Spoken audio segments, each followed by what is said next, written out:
Assalamualaikum warahmatullahi wabarakatuh. Apa kabar kalian sahabat dunia maya? Bertemu lagi dengan saya di channel YouTube saya. Hari ini saya akan kembali berbagi kepada teman-teman tentang penjelasan daripada ilmu sorof. Tapi sebelum saya lanjutkan, saya ingin berterima kasih kepada teman-teman yang telah mensupport channel ini dengan memberikan subscribe dan juga komentar-komentar yang positif. Sekaligus saya juga minta maaf karena sudah lama tidak upload video.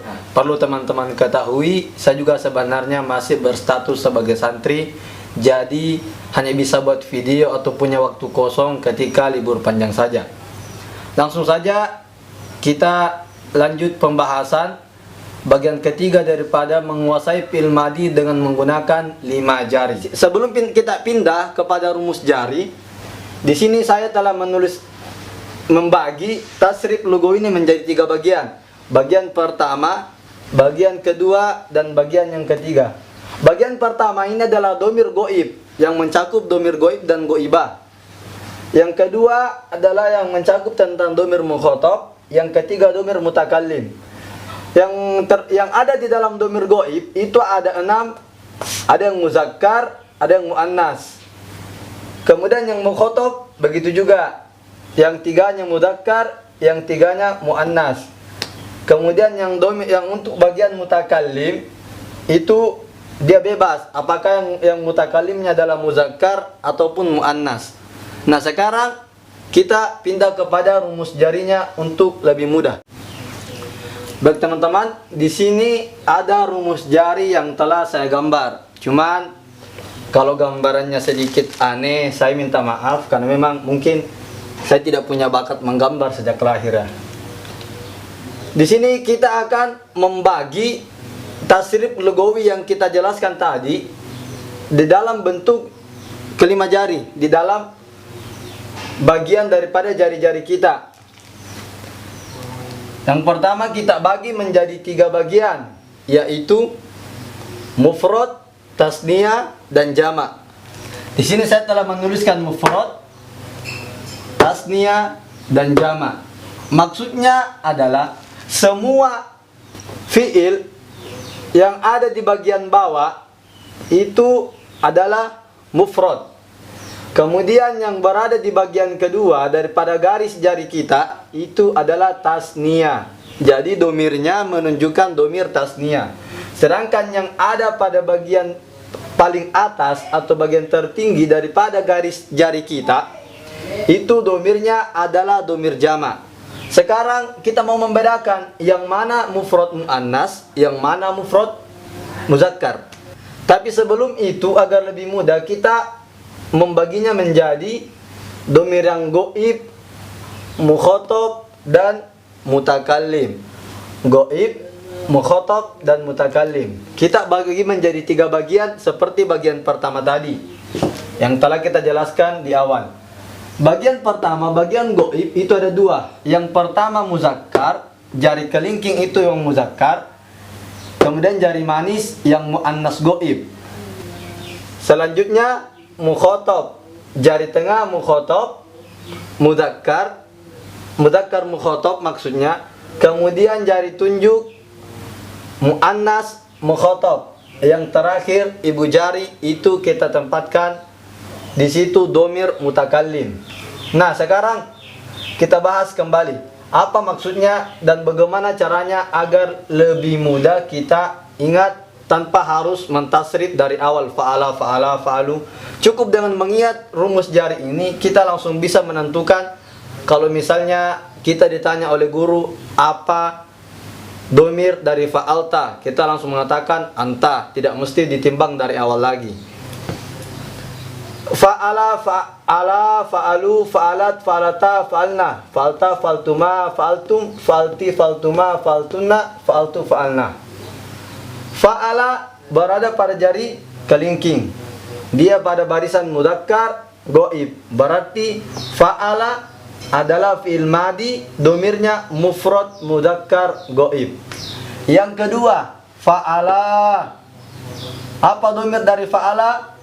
Tinggal lihat di mana posisinya. Dia berada pada tasniyah, mudzakkar, goib. Fa'alu begitu juga. Posisinya ada pada jamak mudzakkar goib. Kita pindah ke sebelahnya. Fa'alat. Di mana posisinya? Fa'alat berposisi di mufrad muannas goib. Fa'alata berada pada garis kedua. Garis kedua semuanya muannas atau tasniyah. Berarti fa'alta adalah tasniyah muannas goibah. Fa'alna jama' muannas goibah. Kemudian begitu juga dengan domir mukhatabnya. Di sini domir mukhatab. Fa'alta. Fa'alta berada pada garis pertama, berarti dia mufrad mudzakkar mukhatab. Fa'altuma garis kedua, berarti tasniyah mudzakkar mukhatab. Fa'altum berada paling atas atau garis ketiga yaitu jamak muzakkar mukhatab. Sekarang fa'alti berada pada garis pertama, berarti dia mufrad muannas mukhatab. Fa'altuma berada pada garis kedua, tasniyah muannas mukhatab. Fa'altunna berada paling atas, berarti jama' muannas mukhatab. Sedangkan domir mutakallim fa'altu fa'alna itu bebas, tergantung siapa yang berbicara, apakah dia adalah muannas ataupun juga mudzakkar. Sekarang kita simpulkan. Semua domir goib itu didahului oleh huruf H. Ini rumusnya. Semua domir goib, baik itu goib ataupun goibah, didahului oleh huruf H. Kalau dia mufrad mudzakkar goib, tambahkan waw. Kalau tasniyah tambahkan ma. Kalau jamak mudzakkar tambahkan mim.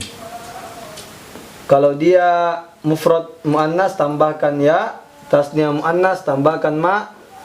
Jamak muannas tambahkan nun. Begitu juga dengan domir mukhatab, seperti yang saya telah jelaskan di penjelasan sebelumnya masalah domir. Kalau kita ingin menentukan domir dari kata yang ingin kita tasrif ini, contohnya fa'alta, itu mudah. Tinggal melihat huruf apa yang terdapat setelah lam fi'il. Dan huruf itu disambung dengan an. Di sini ada ta. Setelah lam fi'il, lam fi'ilnya adalah la. Setelahnya adalah huruf ta. Tinggal diambil dan disambung dengan an menjadi anta. Begitu juga dengan antuma. Fa'altuma domirnya an tambah tuma. Fa'altum domirnya adalah an karena dia mukhatab dan tambahkan tum. Fa'alti an tambah ti menjadi anti. Fa'altuma domirnya adalah antuma. Fa'altunna domirnya adalah antunna. Untuk domir mutakallim tinggal melihat, kalau setelah lam fi'il adalah huruf ta yang berharokat dhamma, maka itu adalah domir mutakallim menunjukkan arti saya.